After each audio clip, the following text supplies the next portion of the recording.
9월 첫 주일을 맞이했습니다.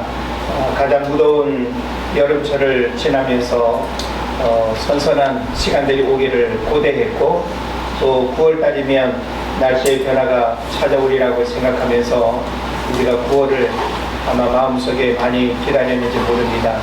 날씨의 변화, 계절의 변화 속에 우리 일상에도 새로운 변화들이 일어나기를 원하고, 하나님이 또 예비하신 그 놀라운 또 축복의 은혜들이 우리 모두 가운데 임하기를 축복합니다. 저는 오늘 여러분에게 영적으로 잠들지 마라 라고 하는 제목의 말씀을 전하기를 원합니다. 현대인들은 수면 장애로 인한 불편과 여러 일상의 부작용이 다양하게 나타나고 있습니다. 아마 대부분의 많은 사람들이 잠을 달게 자지 못하고, 그래서 늘 이런 수면 부족, 수면 장애로 인한 여러 가지 일상의 불편함들을 호소하는 현대인들이 많습니다. 왜 밤 시간에 잠을 잘 못 잘까요?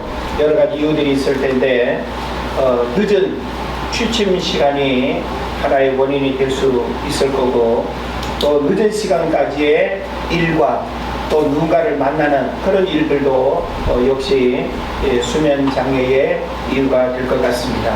그런가 하면 또 잠자는 시간까지 핸드폰을 통해서 게임을 하거나 또 영상을 보는 이런 그 영상물 중독의 문제, 또 역시 가장 중요한 수면 장애의 이유가 되지 않을까 싶습니다.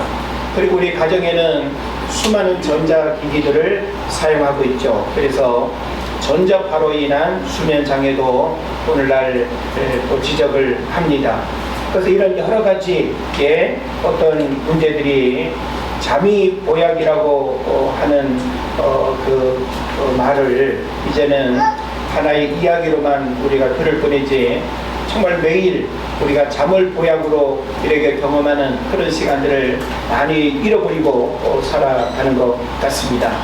그래서 잠을 잘 자야 어린아이들에게는 성장 호르몬 분비가 활발하게 나와서 신체적인 성장 활동이 이렇게 활발하게 이루어지겠죠. 또 어른들도 잠을 잘 자야 마음을 편안하게 하는 호르몬이 나와서 개운하게 하루를 시작하고 활동에 불편함이 없는 그런 일이 된다고 합니다.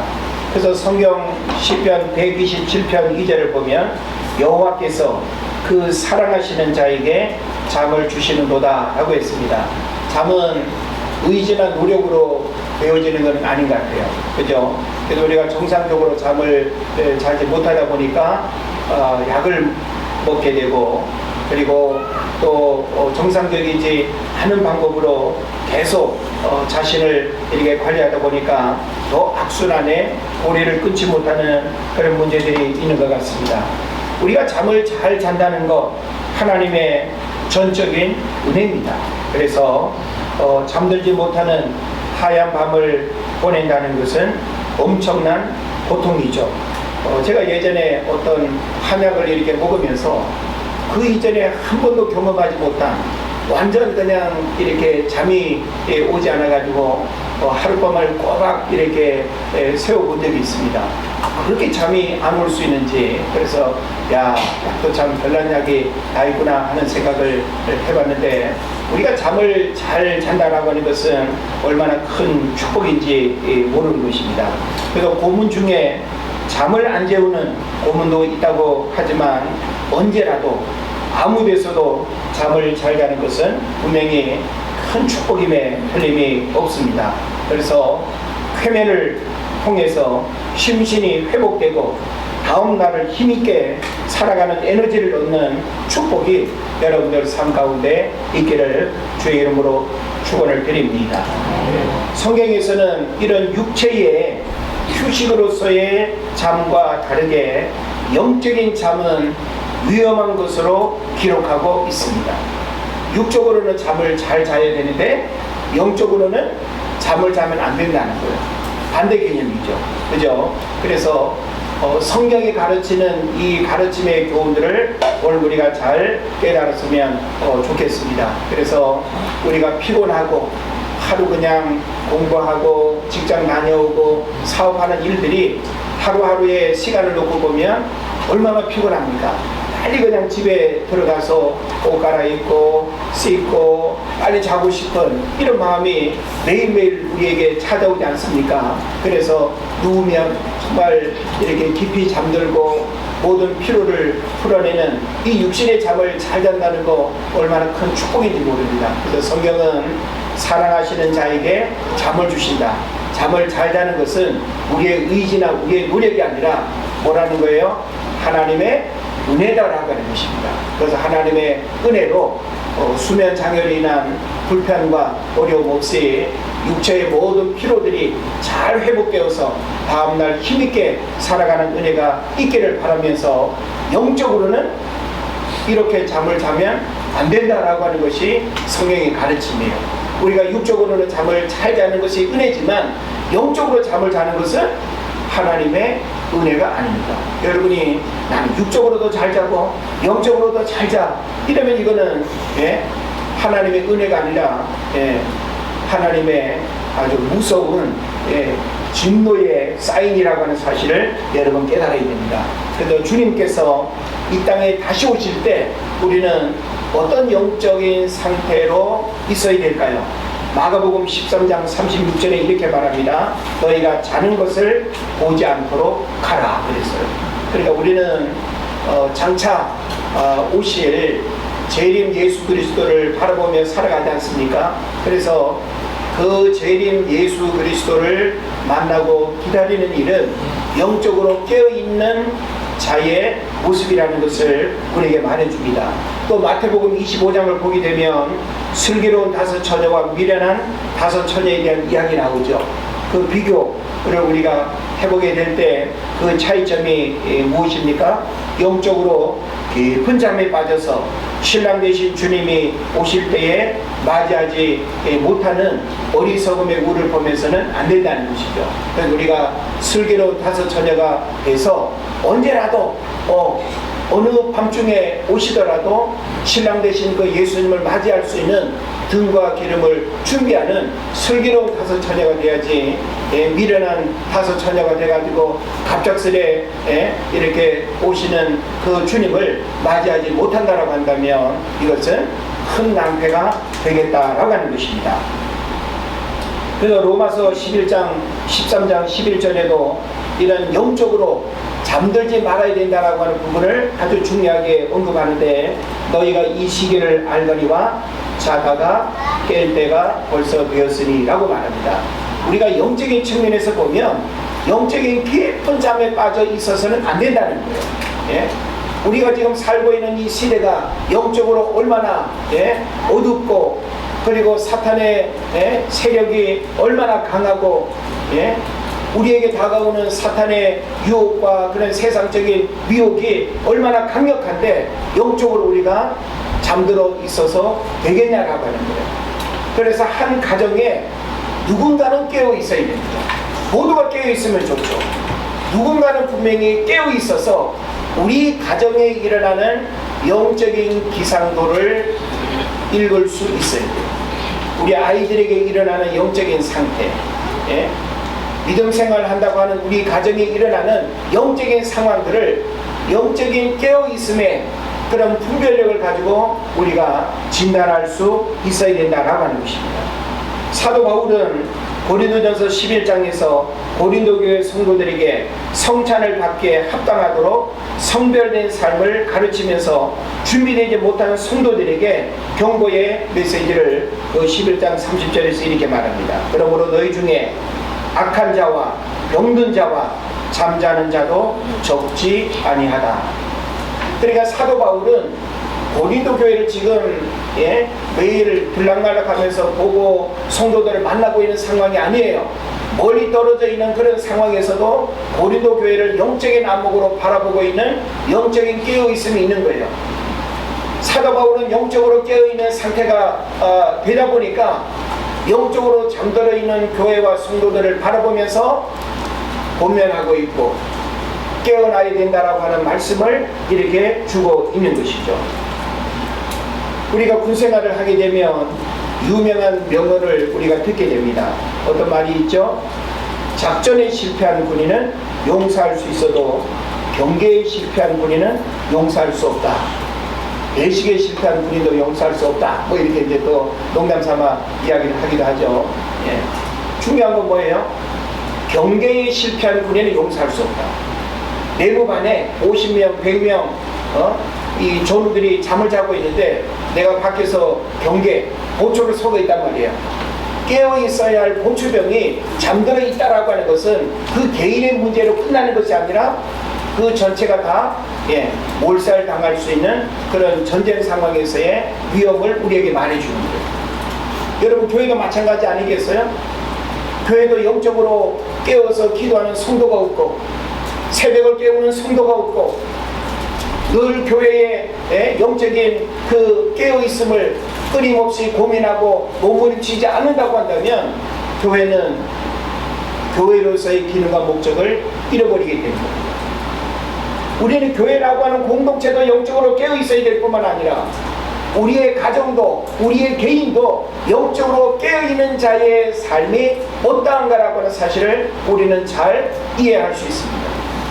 여러분 스스로도 내가 영적인 깊은 잠에 빠져서 출근은 하고 공부는 하고 친구를 만나고 하는데 뭔가 이 영적으로 막막한 무언가에 사로잡혀서 정신을 못 차리고 무기력하고 열정이 없고 이런 상태로 우리가 신앙생활을 한다고 한다면 그 신앙생활에서 얻을 수 있는 유익이 뭐가 있겠습니까? 그러므로 우리는 끊임없이 하나님 말씀과 기도를 통해서 내가 영적으로 깨어 있어야 된다고 하는 이 상태를 날마다 건강검진하는 것처럼 사실은 매일 자기 점검이 있어야 됩니다. 가정에 영적으로 깨어있는 엄마 아빠가 없다고 한다면 그 아이들의 영적인 상태들을 바르게 이끌어줄 수가 있겠습니까? 예? 여러분 가정에는 누가 깨어 있습니까? 가정에서 영적으로 깨어있는 사람이 누굽니까? 과연 부모가 깨어서 기도하고 있고 깨어서 우리 가정을 사탄의 공격과 세상으로부터 보호하고 하나님의 축복의 그런 보금자리가 되는 그런 은혜를 사모하며 살아가고 있냐라고 하는 거예요.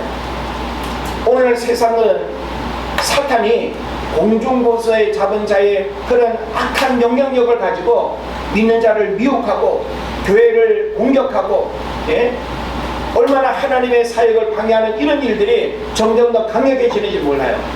이런 때일수록 우리에게 요구되는 것은 깨어 기도하고 성령으로 충만하고 영적으로 잠들지 않아야 된다라고 하는 사실을 여러분 깨달으시기를 바랍니다. 그래서 영적으로 잠드는 것은 매우 위험한 일입니다. 그것은 죽음으로 가는 길이고 영적으로 병들어가는 통로이며 소잃고 위안강 묻히게 되는 후회와 탄식의 일들을 경험하게 되는 원인이 되는 것입니다. 오늘날 크리스찬 현대인들은 옛날 믿음의 선배들과 달리 영적인 긴장감과 분별력이 약해졌고 영적으로 기도하는 일이 많이 무뎌진 그런 현실 속에서 살아가고 있습니다. 우리는 예전에 여름, 겨울 얼마의 시간이라도 자신의 영적인 상태들을 점검하고 무장하기 위해서 기도원에도 참 많이 쫓아다니고 그렇게 하지 않았습니까? 예? 때로는 금식도 하고 뭔가 영적인 평상시에 이런 갈급함을 충만하게 채우기 위해서 어디 유명하다는 기도원, 어디 가면 어떤 목사님이 집회한다는데 그런 집회도 쫓아다니고 우리는 여름에 그냥 돈 쓰고 피곤하고 육신적으로 먹고 마시는 그런 여름휴가 캠핑의 시간은 다양하게 가져도 영적인 부분에 있어서의 그런 부분들이 얼마나 약해졌는지 몰라요. 그렇다고 여러분 평상시의 시간 속에 경건에 이르기를 연습합니까? 성경 많이 읽고 기도 정한 시간 여러 번 하고 있습니까? 자칫 우리는 종교 생활에 머물러 있는 이런 안타까운 현실을 바라보면서 영적으로 깨어있지 못한 자에게 찾아올 이런 사탄의 유혹과 마귀의 공격들을 우리가 생각하면 정말 굉장히 긴장해야 되는 일입니다. 만약에 우리 가정에 이런 사탄의 공격이 있게 되고 자녀들에게 영적으로 깨워서 우리가 준비하지 못하고 예방하지 못해서 자녀들을 치는 그런 공격이 일어난다면 여러분 어떻게 하시겠어요? 우리는 뭐든지 소 잃고 외양간 고치는 그런 일을 해서는 안 됩니다.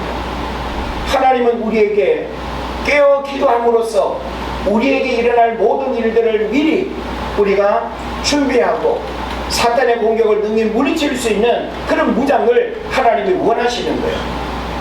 그러면서 오늘날 현대인들이 너무나 육적인 어떤 삶에 분주할 뿐만 아니라 영적인 관심과 영적인 이 열정들이 너무나 약해진 그런 시대를 우리가 살아가고 있습니다. 왜 우리는 영적으로 깨어 기도하지 못할까요? 우리는 이론적으로 신앙적으로는 영적으로 깨어 있어야 된다는 것은 너무나 잘 압니다. 기도할 때도 얼마든지 여러분 기도할 수 있어요. 그러나 실제 내가 그렇게 살아야 된다고 하는 부분에 있어서는 이런저런 이유들이 너무나 많고 너무나 타협하고 너무나 그냥 세상적인 일들에 합리적으로 자신을 이렇게 방어하는 그런 방어 기제들이 얼마나 강한지 모릅니다. 저는 가만히 영적으로 깨어 기도하지 못하는 그 이유들을 생각을 해보게 될 때 한 몇 가지를 좀 생각하게 되는데, 첫째로는 물질적 풍요 속에서 영적인 갈급함이 사라졌기 때문에 그렇다는 거예요. 사실 우리 물질적인 풍요 속에 다 살아가고 있죠. 우리 누군가와 비교하면 나는 뭐 그래도 가난한데 어려운데 라고 할 수 있을지는 몰라도 과거 우리가 20년 30년 전 부모님이 살던 그 시대에 누리는 것들과 오늘 우리가 누리는 것들을 비교하면 비교할 수 없을 만큼 오늘날 우리는 엄청난 물질적 풍요 속에서 기본적인 의식주의 그런 고민을 하지 않으며 살아가는 그런 시대 속에 살아가고 있어요. 옛날에 우리는 먹고 사는 일들 때문에 하나님을 찾았고 먹고 사는 일들 때문에 기도했고 몸부림쳤고 얼마나 영적인 갈망함이 우리에게 있었습니까? 그런데 오늘날 우리는 물질적 풍요 속에서 영적인 갈급함이 함께 사라져버고 있습니다. 그래서 어떤 때는 목회자로서 그런 기도를 하고 싶어요. 영적으로 깨어 기도하지 못하고 예배 자리를 사모하지 아니하고 마땅히 기도의 자리에 나와서 기도의 일 중직자들이 기도하지 않는 그런 모습들을 볼 때 하나님 정말 기도하지 아니하고는 견딜 수 없는 그런 일들을 하나님 주십시오. 이렇게 기도하고 싶어요. 정말 내가 하나님 앞에 나와서 기도하지 않으고는 안 되는 그런 상황을 여러분 만나기를 원하십니까? 뭔가 다리가 부러지고 죽을 병에 걸려야 그때 하나님을 찾고 하나님 앞에 나와서 기도하시겠습니까?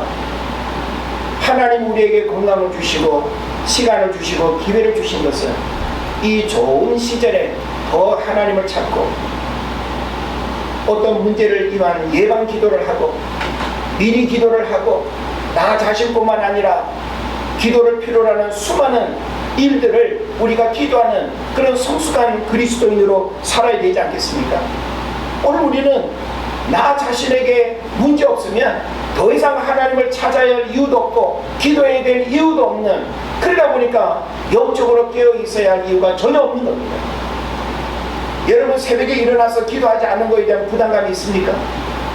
내가 장로인데 권사인데 집사인데 저건 내가 이 정도의 기도 생활, 이 정도의 경건 생활을 해야 된다고 여러분 스스로 마음에 정해놓은 거 없습니까?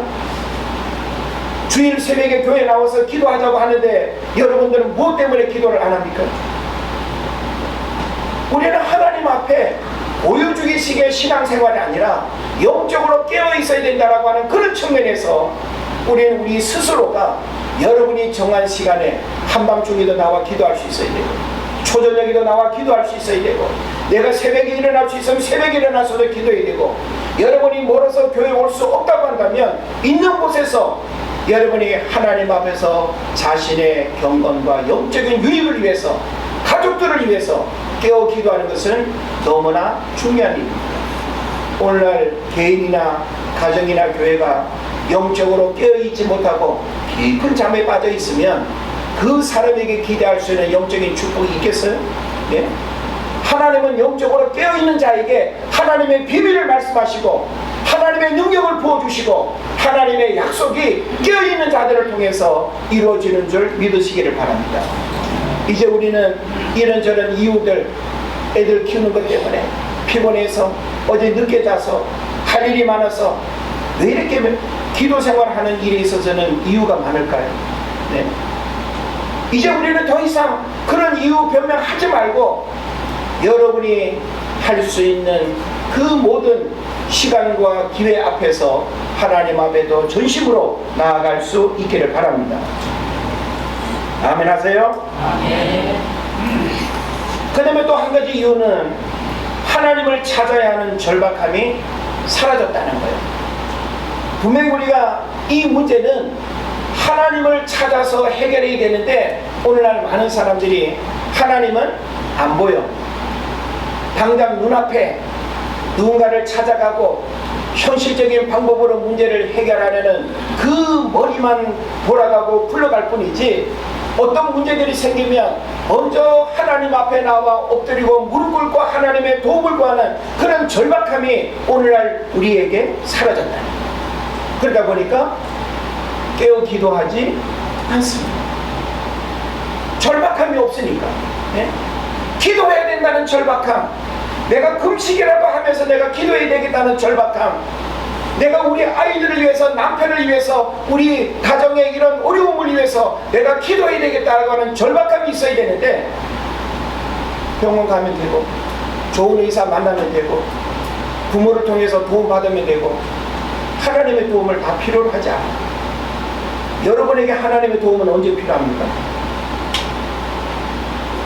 우리가 하나님의 도움을 필요로 하는 일에 있어서 하나님은 맨 마지막에 한번 해볼까 말까 하는 정도? 나머지는 다 우리가 해보고 우리가 용서보고 우리가 힘써보고 그래도 안되고 안되면 그때 하나님을 찾는 것, 이것은 하나님을 우리 삶의 우선순위로 신앙생활하는 우리의 참모습이 아닙니다.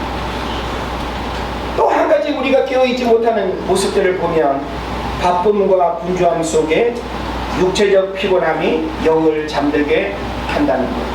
사실 그렇지 않나요? 아마 여러분 왜 새벽에 일어나지 못합니까? 왜 주일 새벽에 나오지 않습니까? 그러면 늦게 잤어요. 물론 우리가 일어날 수 있는데 안 오는 사람은 없을 거예요. 우리 육체가 가볍게 일어나서 나올 수 있는 힘이 있어야 되는데 그 육체의 어떤 피곤함이 나를 짓누르고 가득 차 있는데 어떻게 일어날 수 있겠습니까? 적어도 여러분이 신앙생활과 병건생활, 영적인 깨어있음의 그런 삶을 살기를 원한다면 우리 삶에 새로운 변화들이 필요합니다. 군더더기들을 제거해야 됩니다. 불필요한 시간들을 정돈할 필요가 있습니다. 하나님께로 우리의 삶을 모으고 하나님으로부터 우리에게 흘러오는 그 축복을 경험하기를 원한다면 우리 삶에 흐트러진 무질서하고 무분별한 모든 시간과 삶의 에너지를 정돈하고 하나님으로부터 흘러오는 축복을 경험하는 깨어있음이 있어야 될 줄로 믿습니다. 성령님은 깨어있게 하고 미리 준비하게 하고 그리고 무장하게 하고 기도하게 하시는 영입니다. 할렐루야. 그러나 여러분, 마귀는 본질을 잃어버리게 하고 목표를 잃어버리게 하고 혼돈과 무질서 속에서 시간을 낭비하고 게으르게 하고 영적으로 깊이 잠들어서 혼미하게 만드는 일을 사탄이 합니다. 여러분이 깨어 기도하지 못하고 있다면 누구에게 사로잡혀 있는 거예요?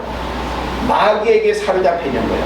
자꾸 변명만 늘어놓고 이런저런 이유와 변명만 많으면 그러나 하나님이 주시는 영이 아니라 사탄이 우리에게 거짓의 영으로, 변명하는 영으로, 하지 못하는 것들을 자꾸 합리화하게 하는 영으로 사탄의 지배를 받고 있는 거예요.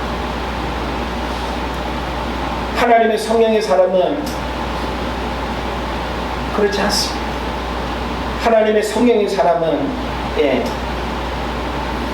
성령의 간섭을 받아서 성령의 이끌림 속에서 모든 일들을 판단하고 행하는 것이죠. 철로역정에도 이와 같은 내용이 나옵니다. 순례자 크리스찬이 십자가 언덕을 떠난 지 얼마 안 되어서 쇠사슬에 발목이 묶인 채로 세 남자가 길바닥에 누워서 곤히 잠든 것을 발견하게 됩니다. 존 번연은 그들이 처한 위기를 증언하기 위해서 다음의 말씀을 인용합니다. 잠언 23장 34절인데 너는 바다 가운데 누운 자 같을 것이요 돛대 위에 누운 자 같을 것이며. 지금 쇠사슬에 묶여가지고 세 사나이가 길바닥에 누워서 깊이 잠들어 있는 상태를 이 순례자 크리스찬이 지금 보고 이 말씀을 인용하고 있는 거예요. 그래서 자신들은 낭만을 즐기는 것으로 보일지 모르지만 실상은 침몰 직전, 다시 말하면 사망 직전의 상태에 있다라고 하는 거예요. 그래서 왜 그들은 이 쇠사슬에 발목이 묶인 상태로 널브러져 길바닥에 그렇게 자고 있을까? 이거 정상인 모습으로 여러분 보여집니까? 성도들이 잠드는 원인을 우리는 발에 족쇄를 차고 있는 이 세 사람의 이름에서 찾아볼 수 있습니다. 그래서 우리가 이 철로역정을 보게 되면 이 세 사나이의 이름이 거론되고 있어요. 누워서 깊이 잠들고 있는 이 세 사람의 이름은 바로 오늘날 우리가 영적으로 잠들어 있는 상태의 모습일 수 있다는 것을 우리가 연결해서 이해를 해야 됩니다. 그래서 이 세 사람의 이름이 시사하는 영적 잠들음의 원인이 무엇인지 살펴봐야 됩니다. 첫 번째, 잠든 사람의 이름이 뭔가 하면 단순함, 다른 말로는 우매함이라고 부릅니다. 순례자 크리스찬이 길바닥에 발에 족쇄가 차인 채로 지금 차고 있는데 그 한 사람 한 사람의 이름이 거론되고 있어요. 그 첫 번째 사람은 뭐라고요? 단순함, 우매함이라고 이렇게 부릅니다. 여러분, 단무지 인생이라고 들어봤어요? 단무지 인생이 단순하고 무식한 인생이라고 합니다. 영어의 이 심플이라고 하는 이 단어는 좋은 의미로 우리가 사용되기도 하지만 여기서는 나쁜 의미로 사용되고 있습니다. 여러분, 단순하게 살아가고 있고 단순한 생각을 가지고 살아가는 사람이 영적으로 잠든 사람이라는 거예요. 아셨어요? 우리는 이 단순함이라고 하는 것을 좋은 의미로도 우리가 해석하고 또 말할 수 있지 않습니까? 그래서 여러분, 우리가 누군가를 지칭할 때 쟤는 너무 단순해, 쟤는 삶이 너무 단순해, 우리가 부정적인 의미로 우리가 그 사람을 단순하다고 이야기할 때 그 단순함의 이미지가 바로 성경에서는 영적으로 잠든 상태의 모습이라고 이야기를 하는 것입니다. 그래서 영어 표현으로는 I see no danger, 아무 위험이 없다 라고 이렇게 하는 겁니다. 우리 삶에 찾아오는 영적 위험 신호는 감지하지 못하고 단순함으로 살아가는 사람은 영적으로 잠들어 있는 사람이 되는 거예요. 여러분, 단순하다는 게 뭐예요? 그 단순함 다음의 것들을 생각하지 않는 거예요. 그냥 표피적인 삶에 머물러 있는 거예요. 그냥 부딪히는 거에만 그냥 느끼고 만족할 뿐이지 무엇이 나를 부딪혀서 그 다음 어떤 일들이 일어날지에 대한 그런 분별이 없는 게 바로 단순함이에요. 여러분 어떻게 삽니까? 복잡하게 사십니까? 단순하게 삽니까? 단순함의 반대인 복잡하게 살라는 게 아니에요. 단순함의 문제가 뭘 이야기한다는 거예요? 영적으로 잠들어 있는 상태라는 거예요. 어떤 사람은 단순한 삶을 즐기고 그 단순한 삶을 추구하는 사람들이 있어. 뭘 그렇게 복잡하게 살아? 나는 그냥 이것저것 신경 이렇게 쓰고 싶지 않고 그냥 단순한 게 좋아. 단순.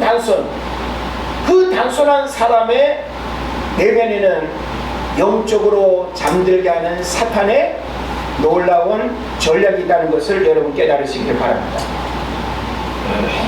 우리는 말씀과 기도를 통해서 과거와 현재와 미래를 돌아보고 하나님 앞에서 살아갈 날들을 점검하고 살아온 날들도 반성하면서 하나님 앞에 부끄럽지 않은 삶을 살아가야 하는 것입니다. 이렇게 길바닥에서 단순하게 잠든 이유가 무엇일까요? 잠언 5장 22절 23절 오늘 본문으로 읽은 거기서 답을 우리가 생각해 볼 수 있습니다. 악인은 자기의 악에 걸리며 그 죄의 줄에 매이나니 그는 훈계를 받지 아니함으로 말미암아 죽겠고 심히 미련함으로 말미암아 혼미하게 되느니라 라고 이렇게 말씀하고 있습니다. 여러분, 이 말씀의 의미가 뭐예요? 그는 훈계를 받지 아니함으로 말미암아 죽겠고, 단순한 사람은 훈계를 거부합니다. 단순한 사람은 훈계 받아서 내 삶의 새로운 변화가 일어나는 것을 싫어해요. 그러니까 여러분, 우리는 이 구절의 말씀을 통해서 단순함이 영적으로 잠들어 있는 상태가 된다라고 하는 것을 어떻게 깨달아야 될까요? 날마다 우리는 말씀의 훈계를 잘 들어야 돼요. 그 말씀의 훈계라고 하는 것은 다른 말로 말하면 말씀이 주는 영적인 교훈이죠. 가르침이죠. 우리가 왜 말씀을 읽고 왜 말씀을 듣고 왜 말씀을 묵상해야 됩니까? 우리는 말씀 속에서 답을 찾아가는 거예요. 말씀 속에서 하나님이 나에게 깨우쳐 주시는 영적인 상태와 상황들을 우리가 분별하는 거예요. 단순하게 살아가는 사람에게는 이런 깨달음의 은혜가 임하지 않는다는 거예요. 그렇기 때문에 단순한 사람에게는 말씀의 훈계가 필요한 거예요. 정신 차려! 하나님의 말씀이 이러이러한데 어떻게 너는 단순하게 그렇게 살아가니? 하나님의 말씀의 훈계가 필요하다는 거예요. 그래서 하나님의 말씀의 훈계를 멀리하면 영혼이 혼미하게 잠들게 되고 죄의 줄에 매여 결국은 벗어나지 못하는 불행한 인생이 되는 것입니다. 그래서 성경은 이 철로 역정을 통해서 길바닥에 누워 잠자고 있는 세 사람을 단순히 세 사람으로 표현하지 않고 그 한 사람 한 사람의 이름을 거론하고 있어요. 그 한 사람의 이름은 단순함, 우매함이었습니다. 그 다음에 두 번째 사람을 이 순례자 크리스찬이 뭐라고 이름하는가면 게으름, 나태함이라고 말합니다. 지금 영적으로 깊이 잠들어 있는 사람의 또 하나의 이름이 뭐라고요? 게으름, 나태함이에요. 이 사람에게 해당되는 말씀이 본문으로 읽은 6장 9절로 10절이 되는 겁니다. 뭐라고 했습니까? 게으른 자여, 내가 어느 때까지 누워있겠느냐?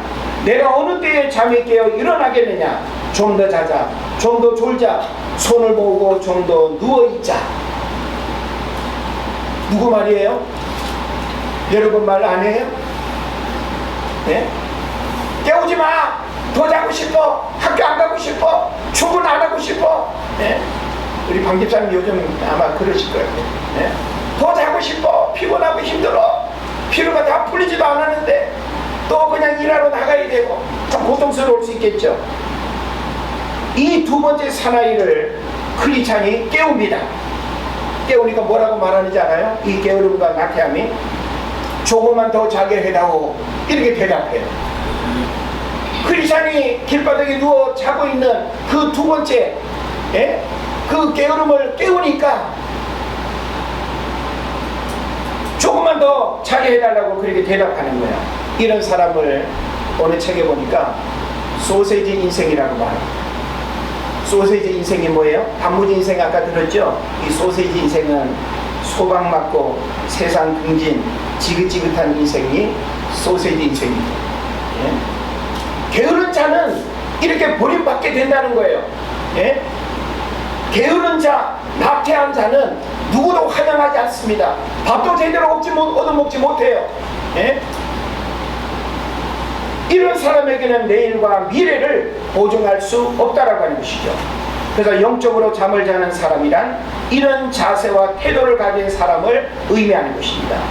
기도도 내일로 미루고 병건생활도 다음 달로 미루고 신앙 고백과 헌신도 다음 해부터 미루면서 오늘의 삶에 안주하고 자신의 역할과 사명을 잃어버린 게으른 사람이 영적으로 잠든 사람이 되는 것입니다. 저는 일에 부지런한 사람도 우리가 박수쳐야 되지만 영적으로 게으르지 않고 나태하지 않은 사람이 저는 교회 안에 많으면 좋겠어요. 교회 안에 영적으로 다 잠들어 있는 사람만 있다고 한다면 목회자가 깨워도 또 여기도 또 자빠져 자고, 또 깨워도 또 쓰러지고 이러면 어떻게 그들과 함께 하나님의 나라를 일할 수 있겠냐 말이에요. 우리가 그냥 말씀에 호루라기 한번 딱 풀면 정신 번쩍 차리고 그냥 장로님을 중심으로 해서 다 모여서 하자 해보자 해서 이 시대 주님이 원하시는 교회의 사명과 부르심의 사명을 감당해야 될 줄로 믿는 것입니다.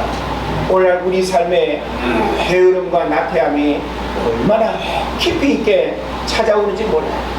너 피곤하잖아, 힘들잖아, 너 바쁘잖아, 하지마, 그냥 내버려둬. 마귀가 우리에게 영적으로 깨어서 일하지 못하도록 게으름과 나태함으로, 너 또 교회 가니? 주일만 가, 주일만.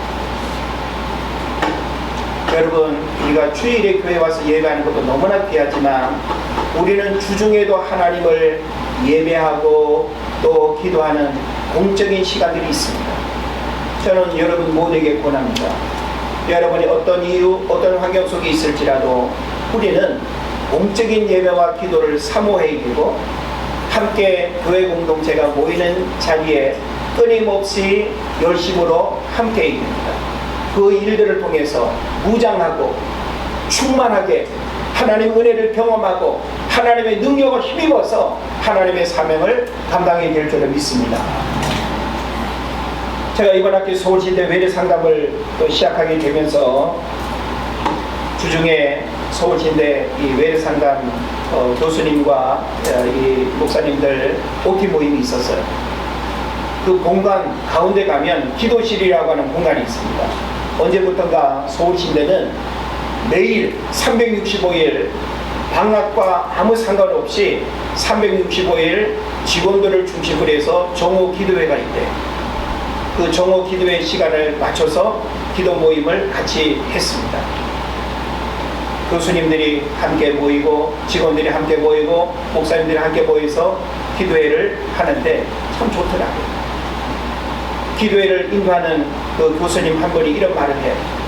내가 기도를 잘 안 하는 사람이었는데 이 정오 기도회를 하면서 뭔가 자신감, 뭔가 기도 이렇게 할 때와 하지 않을 때에 뭔가 그 다름이 느껴지다. 학교도 얼마나 산적한 행정과 학사의 그런 일들이 얼마나 복잡하고 많겠어요. 기도가 아무것도 아닐까요, 여러분? 기도가 무능한 자의 몸부림입니까? 아닙니다, 여러분. 기도는 우리가 하나님 앞에 할 수 있는 강력한 무기이면서 기도하는 자의 삶에 역사하는 그 하나님을 여러분 꼭 경험하시기를 바랍니다. 그래서 끊임없이 육신의 연약함의 자리에 머물게 하고 영적인 안일함에 빠져서 허우적거리게 하는 그 사탄의 공격으로부터 이제 우리는 게으름을 물리치고 나태함으로부터 일어나서 영적으로 깨어있는 자의 삶을 살아가야 될 줄로 믿습니다. 이런 사람의 결과를 성경은 뭐라고 합니까? 11절에 보면 게으른 자에게 주어지는 결과가 뭐예요? 내 빈궁이 강도같이 오며 내 궁핍이 군사같이 이르리라 그랬습니다. 한마디로 말하면 좋은 결과가 있을 수 없다는 거예요. 다 잃어버리고 망하게 된다는 거예요. 여러분, 게으른 사람에게 뭘 기대할 수 있습니까? 게으른 학생에게 좋은 그 어떤 학업적인 진로를 기대할 수 있습니까? 게으른 사업가에게 뭘 기대할 수 있습니까? 게으른 직장인들이 가득하다고 한다면 그 사업가는 어떤 일들을 계획할 수 있겠습니까? 오늘날 게으름은 끊임없이 마귀가 우리에게 다가오는 유혹임을 알아야 될 것입니다. 그 다음에 마지막 세 번째로 이 잠든 사나이의 이름은 자고함, 다른 말로는 교만함입니다. 누가 영적으로 잠들어 있게 된다는 거예요? 교만한 사람이 영적으로 잠들어 있고, 게으른 사람이 영적으로 잠들어 있고, 단순한 사람이 영적으로 잠든다는 거예요. 아셨어요? 그러니까 우리가 단순하면 안 돼요. 게으르면 안 돼요. 교만하면 안 돼요. 어떤 한 사람이 교만하다는 것은 영적으로 잠들어 있다는 상태를 말하는 거예요. 교만한 사람은 영적으로 잠든 상태의 모습입니다. 그래서 순례자 크리스찬이 역시 그를 또 깨우자 이렇게 말합니다. 사람마다 생각이 다 다른 거요. 괜히 남의 일에 참겨 마시오. 이렇게 크리스찬에게 대답합니다. 영어본 성경을 번역하면 난 너의 도움 없이도 나 스스로 살 수 있다 라는 표현입니다. 오늘 우리말로 표현한다면 내 인생은 내가 책임질 테니 끼어들지 말라는 그런 말이 될 것입니다. 그래서 우리가 노래만 해도 내 인생은 나의 것이라고 소리치는 그런 사람들이 얼마나 많습니까? 예? 내 인생은 나의 것이라고 내가 마음대로 하고 싶은 대로 할 때는 신경 쓰지 말라고 하는 그 사람에게 영적으로 깨어있음의 상태가 있을 수가 없다라고 하는 것입니다. 그래서 이런 사람을 그래서 오이지 인생이라고 합니다. 오늘 인생 세 가지를 말합니다. 단무지 인생, 소세지 인생, 그 다음에 오이지 인생. 오이지 인생은 오만하고 이기적이고 지 혼자 잘난 인생이라고 이렇게 말할 수 있습니다. 이런 사람은 세속적 인본주의의 지배를 받은 영향 때문에 그렇다고 볼 수 있습니다. 그런 면에서 이런 사람에게는 기독교 세계관의 변화가 필요하겠죠. 의식의 변화가 삶을 변화시키는 기초가 되는 것입니다. 순례자 크리스찬은 영적으로 잠든 이 세 사나이를 깨우면서 마지막으로 이렇게 말합니다. 베드로전서 5장 8절 말씀을 인용하고 있는데, 근신하라, 깨어라, 너희 대적 마귀가 우는 사자같이 두루다니며 삼킬 자를 찾나니라고 이렇게 말하고 있습니다. 여러분, 우리가 영적으로 깨어 있어야 되는 이유가 뭐예요? 사자밥이 되지 않기 위해서. 마귀의 밥이 안 되려면 여러분이 깨어서 있어야 돼요. 여러분이 깨어서 자녀들 위해 기도해야 그 자녀가 살아나고 자녀가 돌아오고 자녀가 하나님의 일꾼으로 세워지는 거예요. 부모가 깨어서 기도하지 못하면서 영적으로 잠들어 있는 그 자녀가 구원받고 하나님 앞에 돌아오기를 기대할 수 있습니까? 어불성설입니다. 여러분, 우리가 하나님 앞에 기도하는 거 하나도 땅에 떨어지는 법이 없습니다. 부모의 기도가 있는 자녀는 망하지 않는다고 말합니다. 저는 부모된 여러분이 자녀를 위해서 깨어 기도하기를 원하고, 그리고 가정을 깨우는 영적 파수꾼으로 세워지기를 축복합니다. 또한 우리 장로님을 비롯한 우리 모든 중직자들은 교회에 영적으로 깨어있는 자들로서 하나님 앞에 세워져야 할 것이고, 여러분이 인정받았다라고 하는 그 이유는 내가 깨어서 하나님의 교회에 하나님 나라의 일꾼이 되겠다라고 하는 그런 신앙 고백 아니겠어요? 이걸 우리가 결심하고 하나님 앞에 내 몸을 드리고 시간을 드리고 내 삶을 헌신하는 겁니다. 하나님은 오늘날 깨어있는 자에게 가까이 오십니다. 깨어있는 자에게 하나님의 비밀을 속삭이십니다. 깨어있는 자에게 하나님의 능력을 덧입혀 주실 줄로 믿습니다. 바라기는 우리에게 다가와 영적으로 잠들게 하는 사탄의 미혹으로부터 영혼을 지키고 건강한 믿음 생활로 이 시대 주님이 원하시는 삶을 살아가는 여러분 되시기를 주의 이름으로 축원을 드립니다. 기도하겠습니다.